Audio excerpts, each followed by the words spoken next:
Hey, I'm Tyler. And I'm Katie. You're listening to Not-Stalgia. It's the podcast where maybe we've run out of things to do, and maybe before I learned more about audio recording and audio mixing and sound quality, we maybe kind of covered all of the most foundational topics that, are the reason this podcast exists. And maybe we're looking for ways to kind of go back to that well. And I think we found a pretty good one today. That was a little long for that little intro. That was long-winded. Have you ever seen the Wild Thornberrys movie? No, I've not seen that movie. You say it like that. Why did I say it like that? Why did I do that? I don't think I've seen it, but I did like the Wild Thornberrys overall, so yes. I'd be open to it. A lot of these shows, the first batch of things we ever covered, Rugrats, Wild Thornberrys, the Powerpuff Girls, these really big foundational pieces of media from our collective childhood, not yours, but our generation's childhood. If they were a successful TV show, they often would then kind of get the upgraded experience of being made into a feature film at some point in their run. And we, other than Rugrats, we've seen the first two Rugrats movies now. We've not kind of dived into that. And I've been holding on to this idea that now that our podcast machine is a little more well-oiled than it was when we started in 2018, no offense to us. A little squeaky, a little echoey. Those episodes are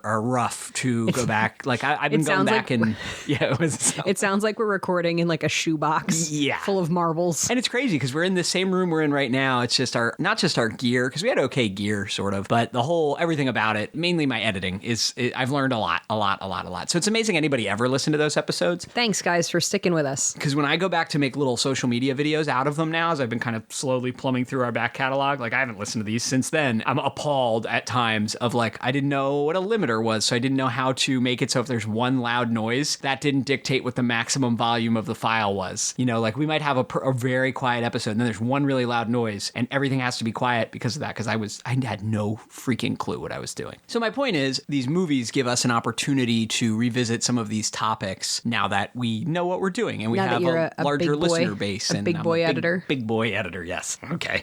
So, the Wild Thornberrys movie premiered in theaters on December 20th, 2002. Nobody says that. December 20th, 2002. It was directed by Jeff McGrath and Kathy Malkasian. It was written by Kate Boutelier probably. It, of course, was made by the animation company Klasky Csupo. I know them. Weird teeth on everybody. And it's the film adaptation of the Wild Thornberrys TV series, which ran on Nickelodeon from 1998 to 2004. So this is right during the run in the latter portion. So Nickelodeon's first animated feature film was the Rugrats movie in 1998, then the sequel in 2000. And those, of course, were also made by Klasky Csupo. So this is now the third time that Nickelodeon is having Klasky Csupo make a feature film. There's not much else to say. The entire cast of the show returns, including Tim Curry as Nigel Thornberry. Big get.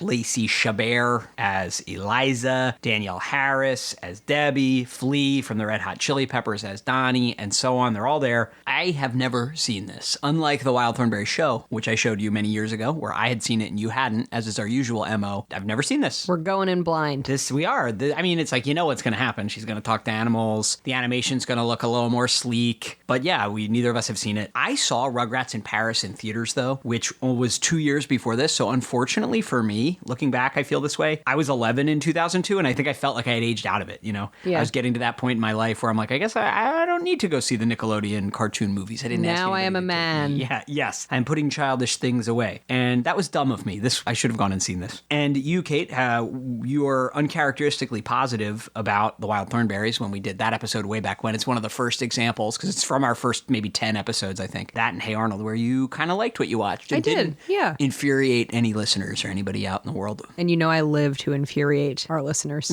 So perhaps this will be a good experience for us? It's very possible. I'm open to it. Okay. We agreed when we took this job that we wouldn't split up the family. We'd keep the children with us on the road. I remember, dearest. Oh, Nigel, are we doing the right thing? You heard Eliza. She blames herself for this unfortunate incident. She'll never stop until she finds that cub. She's quite fearless, She takes after her father. That Nickelodeon little song, just when they play it on different instruments and in different ways, it can really activate me.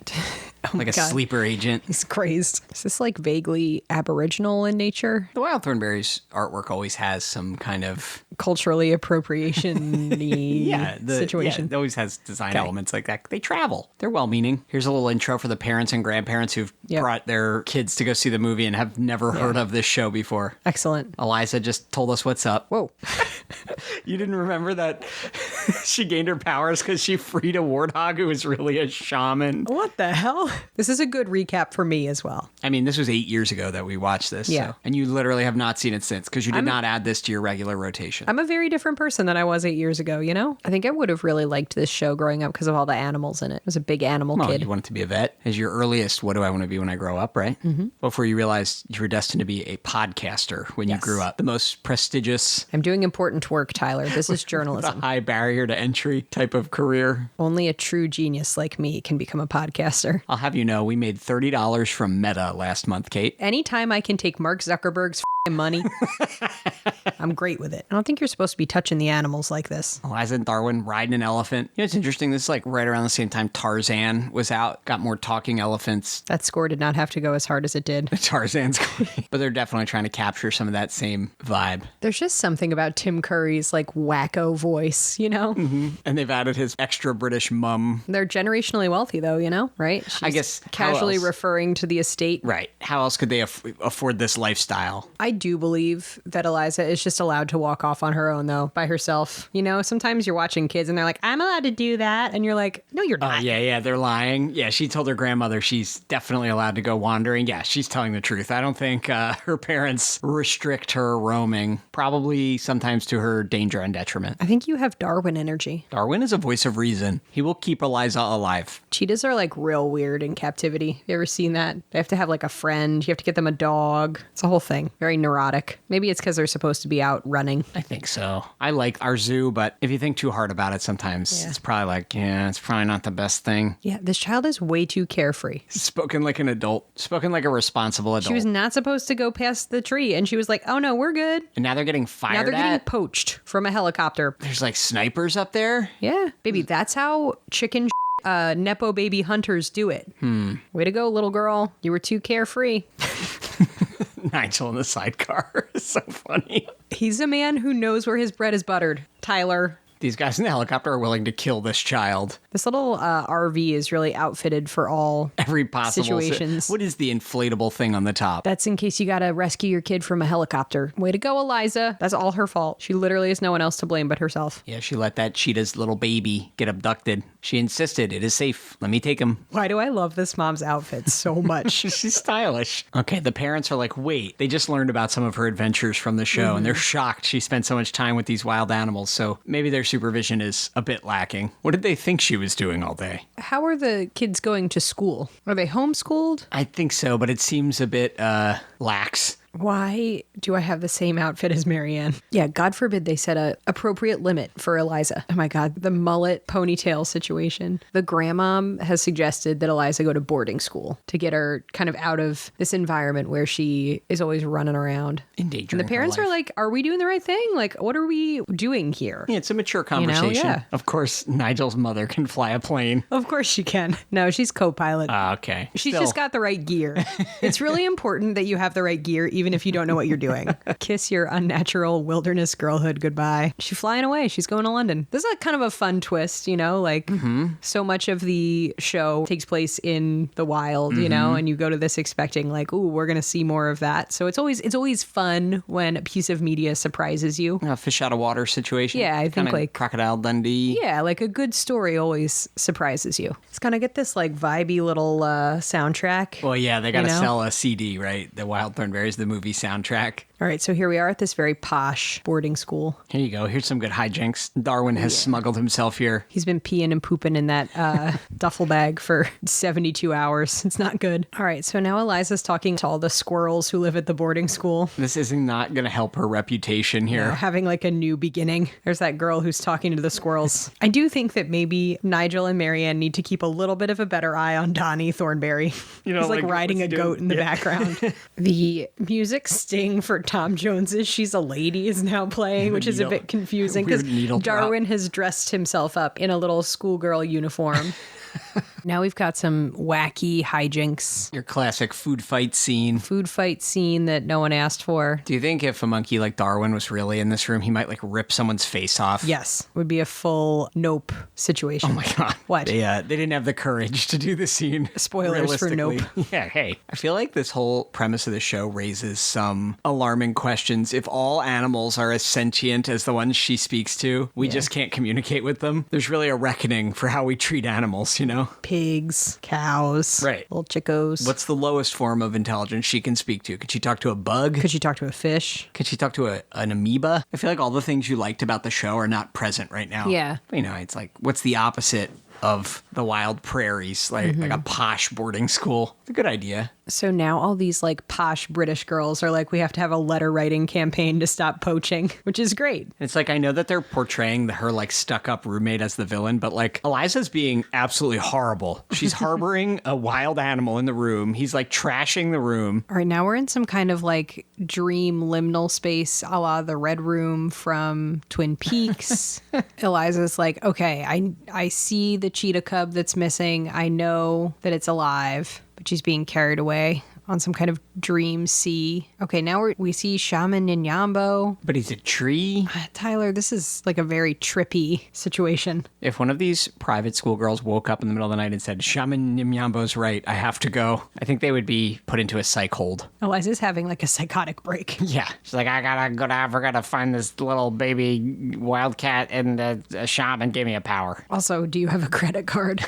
So now they're committing some high-level fraud, passport crimes. Yeah. Darwin is using Eliza's roommate's passport. Here's Eliza Thornberry. She's just deplaned maybe in Kenya, maybe she's in Nairobi. It's not clear. She's just by herself wandering. Well, she's got Darwin. Yeah, she's got a chimpanzee type.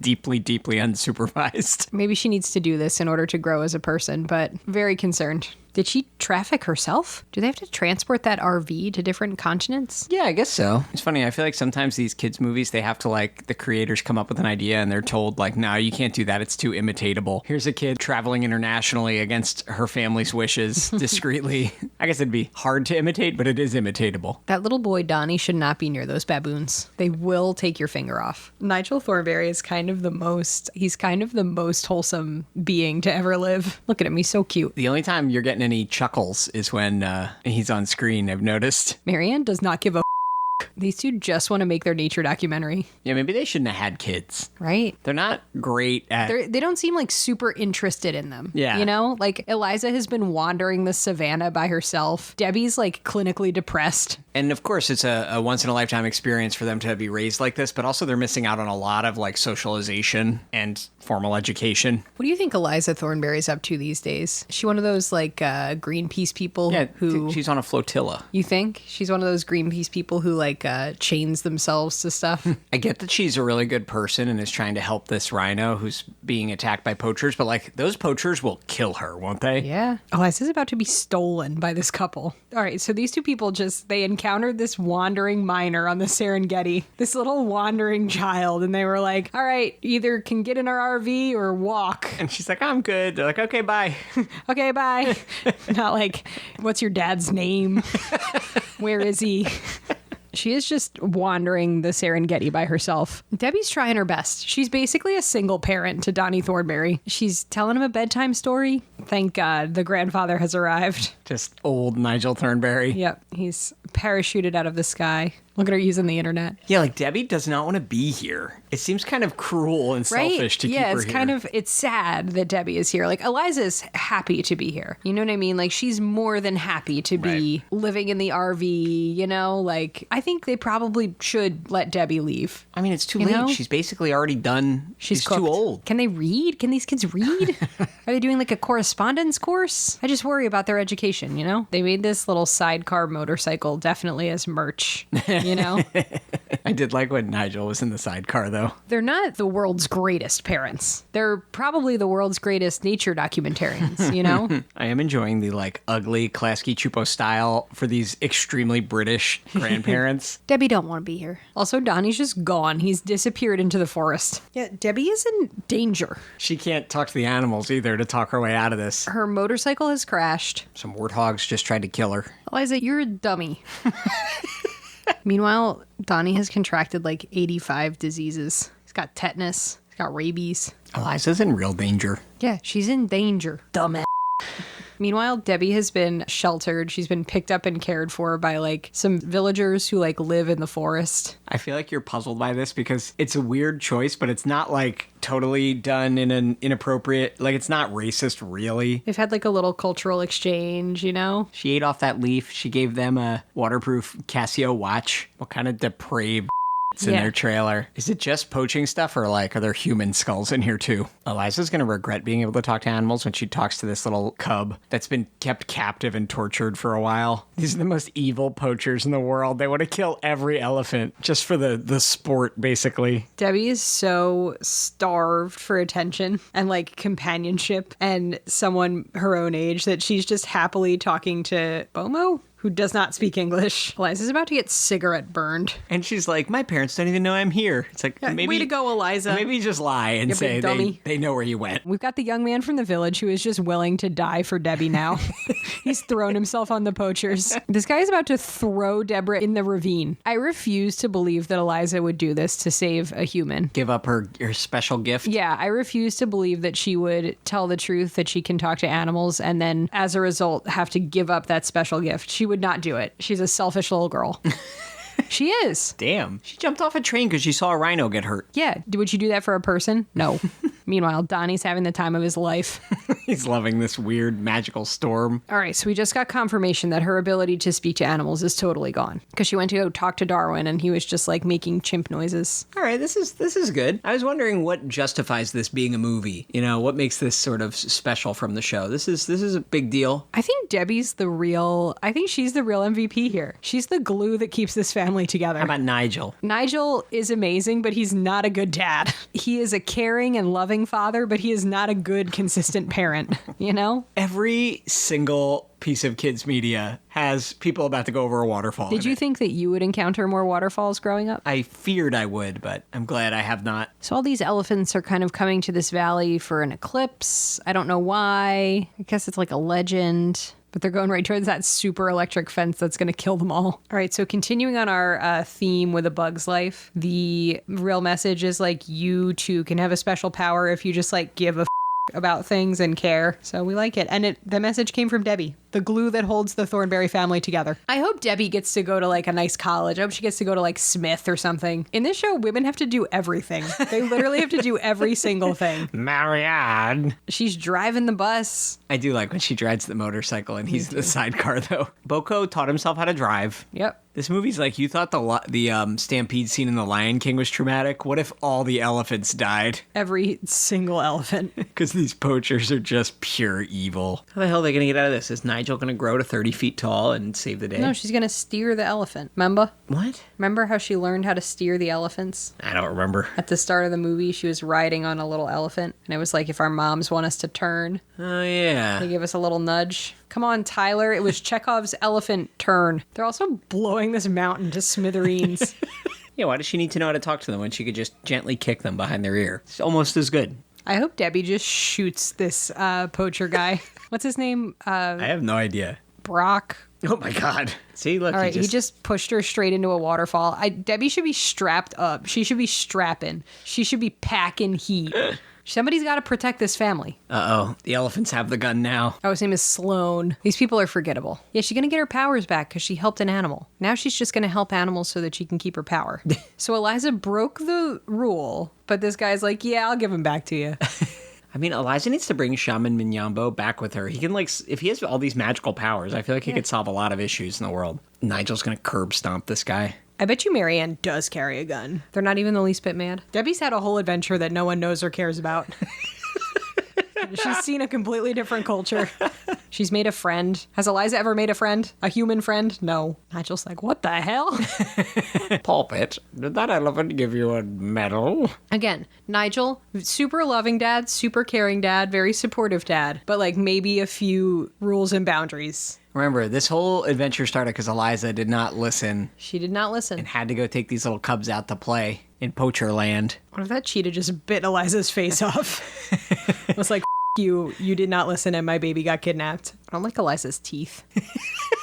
That's what she looks like. It's a good impression. Very visual. I think your quote in the our old Wild Thornberrys episode was, "Ya girls got big teeth." Why are all those baboons twerking? Because it's an easy laugh from a theater full of kids. They have very prominent butts. Why is Donnie always pulling his trousers up like that? Those are boxers. I think he's just wearing a pair of boxers. Why is he giving everybody a wedgie? It's like Captain Fantastic. It's not good. This whole family. I know. They gotta be less feral. Oh, thank you. My soda. Sorry. Do you want some? Natundio.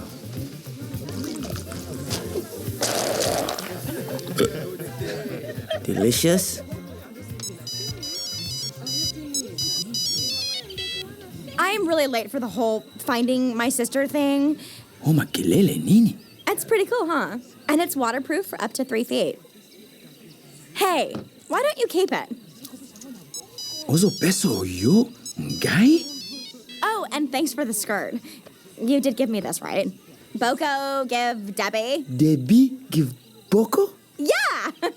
Oh, I'm so good at this communication stuff. There's the Wild Thornberrys movie. What'd you think? What did you think? It was okay, but part of the reason I wanted to watch this is because I never did, and I wanted to see what I missed. I don't feel like I missed that much. Yeah, I wasn't like, what's the term? It wasn't like a revelation. Yeah, right? I wasn't completely like absorbed by it. You know what I mean? Yeah. Like, I think good media, whether it's kids media or grown-up media or any kind of media, like a good piece of media absolutely absorbs you. Yeah, not to weeb out too much, but we watched Spirited Away the first time the other day, not as a podcast. That I found extremely absorbing. Did you? I liked it, yeah. Yeah, this just didn't. It was fine. I mean, a little underwhelming. I really was hoping this would be a big hit for you since you I know. I really had wish fun I with the could talk show. to animals. You're like, if I could talk to animals, I would use my power way better than Eliza Thornberry. I would. She wasted her power. I would. But yeah, I don't know. I was like, I thought it was fine. For me as a kid, it was like, wow, what an upgrade. How cool that show I like is going to be a movie. Mm-hmm. But now I almost feel the opposite, where I'm like, I'd rather just watch the show. I don't need the big, overblown, the stakes are a little higher kind of thing. I'm happy. If I was going to sit and spend some time with Wild Thornberrys right now, I'd rather just watch one episode. Got it. I think that they've kind of perfected their formula of, a half-hour story, You, or here they got to stretch it, Charles Shaughnessy as one of the squirrels, though, was an inspired casting choice. Who's that? Mr. Sheffield from The Nanny.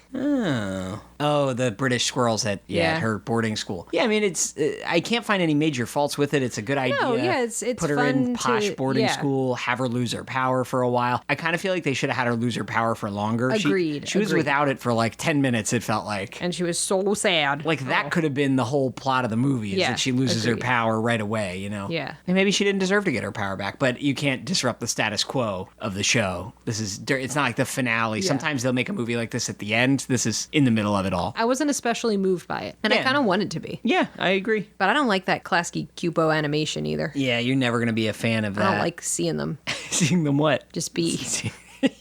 It's kind of ugly. Would you have liked this movie as a kid? Maybe. I would like the idea, of like talking to animals. I think that the premise of the show kind of like gives it a lot of runway, of like, wow, wouldn't it be cool to talk to animals? But I think, maybe when you're a little bit older, you're not quite so enamored with that idea. Since we're adults. Yeah, that if you could talk to a pet, it would just be like, feed me, I want to hump, Interest. Yeah, I get it. There's a naive childhood, whatever. Yes, I think when you're less enamored with the premise, like the premise does a lot of heavy lifting here, Yeah. and you're like, okay. Start to have a bone to pick with Yeah. Eliza and her choices. Why's she wandering around Africa? You Why's she start to wandering question around? the parenting. Why is she just wandering? All right. Well, slightly disappointing. It's just underwhelming. It wasn't bad. just Underwhelming. Yeah, that's a right? good. Well, maybe next week we'll be whelmed. I'm always looking to be whelmed, so hopefully. All right. Well, tell us what to watch next. Email us, notstalgia@aol.com. Find us on social media. Just look for Not-Stalgia or Not-Stalgia Podcast. We're on most of them. Tune in next week. This holiday season,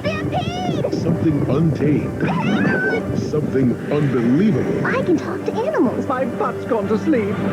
and something unexpected Does your sister talk like a monkey, dressed like a gig? Yeah, you get used to it. is coming to a theater near you. You will have your own challenges. The Wild Thornberrys movie. That is so wrong. Rated PG. December 20th in theaters everywhere.